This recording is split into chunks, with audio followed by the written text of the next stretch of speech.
Good afternoon, Council. I have two presentations for you today. The first one is a proposal for a police staffing study. I know I was forgetting something. And I want to begin by talking about why I believe we need a staffing study. We spent all of yesterday talking about that future annexation of Castle Hills, and that's a big decision or a big issue that we're going to have to deal with. It also gives us a chance to establish a good baseline. Right now, what we've done at the PD is we've based all of our future staffing decisions on our past practices. And, you know, that may not be the most efficient way of doing it going forward, so it will give us the opportunity to reevaluate that efficiency. The reason I would like to go with a staffing firm is it would be an independent outside review from experts in their field, and it's a very labor-intensive analysis. So I don't have the staff to dedicate to it, nor the time to do it, so that's why we need an outside firm to look at it.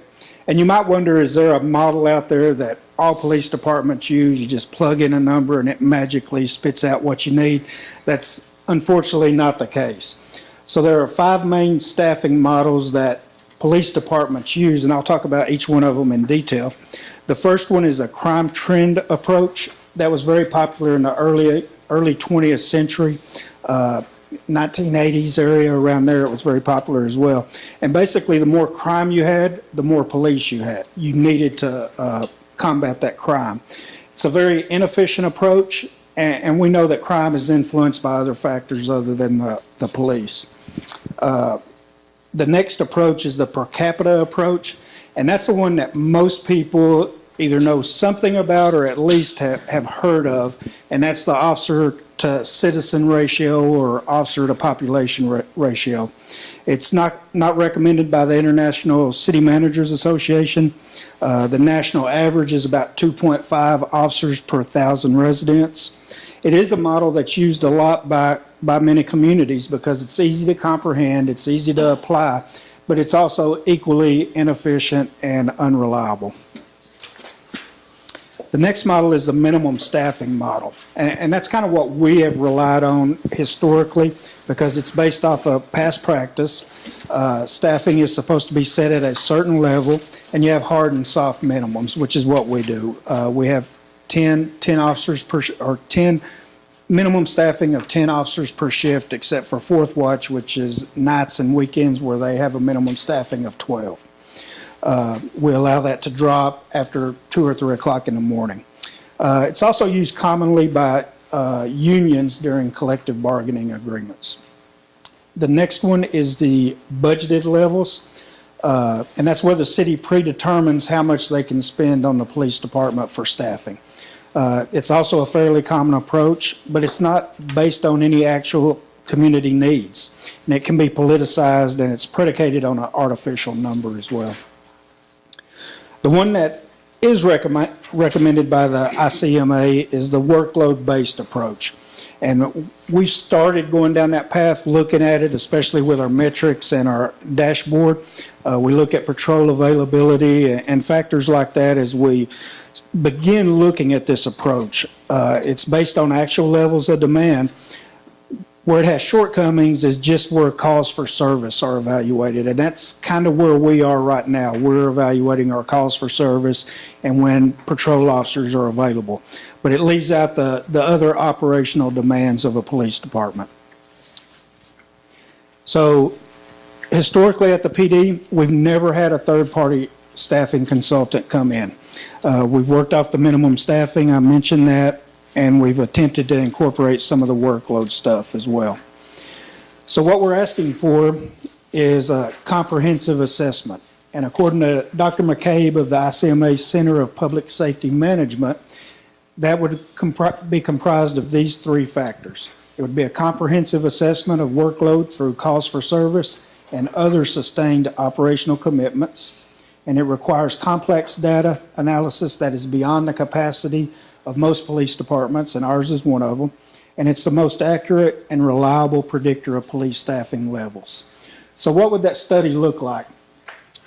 It would be a study of the staffing of all of our organizational units. So we would look at records, we would look at patrol, we would look at property and evidence, we would look at the entire police department. They would also look at the organizational structure, the allocation of functions, and the spans of control for supervisors. They would look at the management of operations, including decisions regarding scheduling, priorities, as well as relevant policies and procedures. They would review our geographical deployments and in the use of civilians to create efficiencies. I've looked at some of the studies these companies have done, and they may have, and we recently did it with our public information coordinator. Most departments, they have a sworn officer that does that position, and that was something that we looked at whenever we made the decision to hire that person. Is that can be filled with a civilian, and they can do a great job, as we've all seen. So I want to remind you what our current layout is. Right now we have 4 districts. They're divided east and west by Interstate 35 and north and south by 121 Business and then Bel Air Boulevard. We went to 4 districts back in 2001 when we got our current RMS system, RMS and CAD system up and running.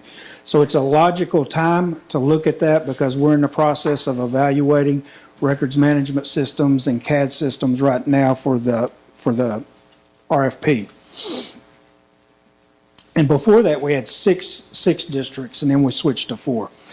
So within each one of those districts are beats. You can see each district has 4 beats in it.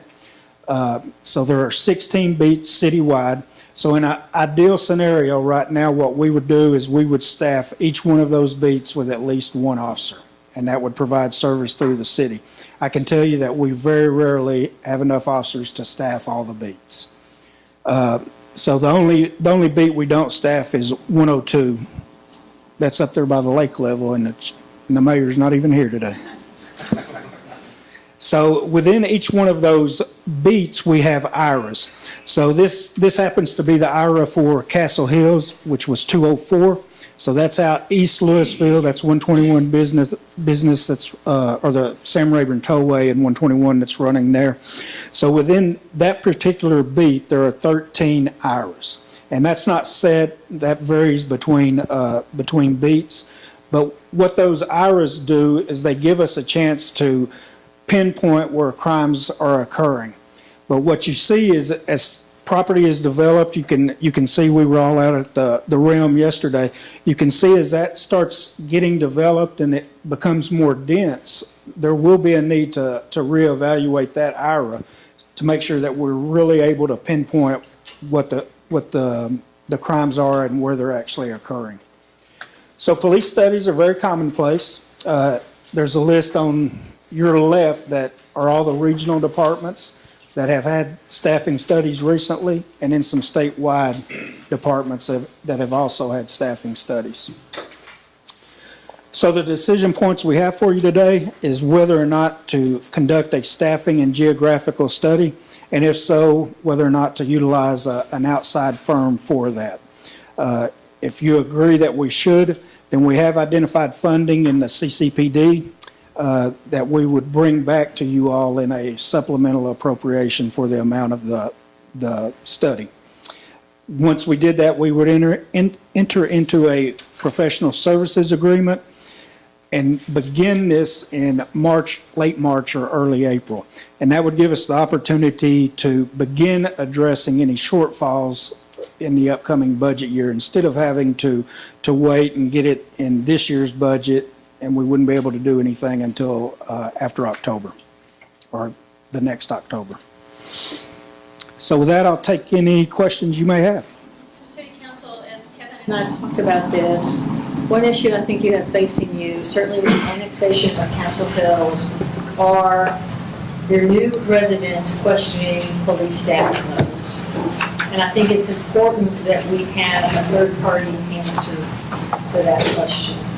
I can tell you today, just based on our staffing levels, we need to add 2 to 3 more officers to support Castle Hills. But I think what you have to be cautious of is being able to understand staffing throughout your city, because you certainly don't want to react to pressure from Castle Hills, and you've got staffing there and less staffing in the rest of your city, then you're certainly having a higher crime rate. So I think this type of analysis, this type of study will give you the answers,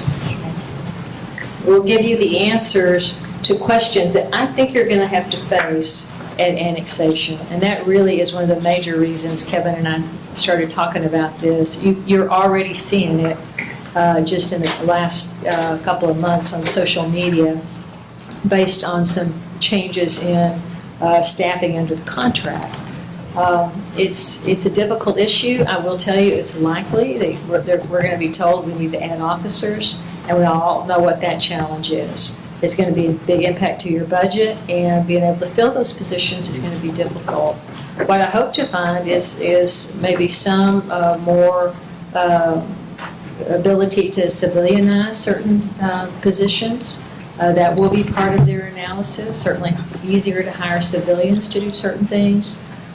So that's another issue they'll be looking at. But I do think it's important that we move forward with this type of study at this point in time because of the annexation. When's the last time we added officer headcount? We add, last year we added sergeants. Right. Currently. We had sergeants and school resource officers. Right. We added three SROs, but we've not even really touched that. We're down how many officers now? 9 was the last number I heard. Nine. So it's difficult to hire. Dallas is, last report I heard, down 800 officers that they're trying to hire. So it's always a complicated issue, but I feel like that you need to be in a position to be able to answer questions when you're new residents. He had me at why now and why affirm. I was done. It was the rest of it was good, but you already had me. Yeah, I having ridden along and doing what I can to stay educated on. I think it's always good to do a baseline reset, and I don't feel like we've really done that for this department in quite some time. And that's just the internal growth of the city, regardless of Castle Hills. And now we're absorbing a small town. It's time. And use an outside firm. Yep.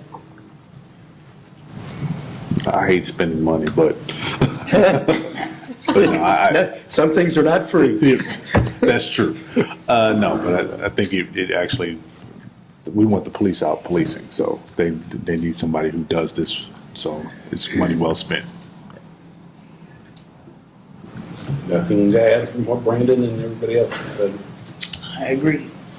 Kevin also pointed out that you have funded a new CAD and RMS system.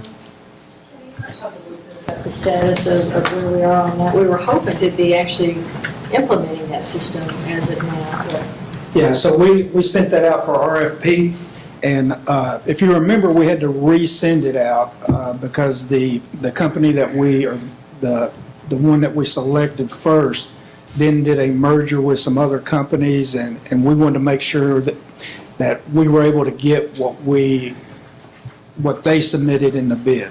So we sent it out again. We're evaluating those proposals right now. We're doing site visits and teleconferences and demos and all that. We've got it narrowed down to 5 companies, but that's kind of where we are right now. It's still in the evaluation process.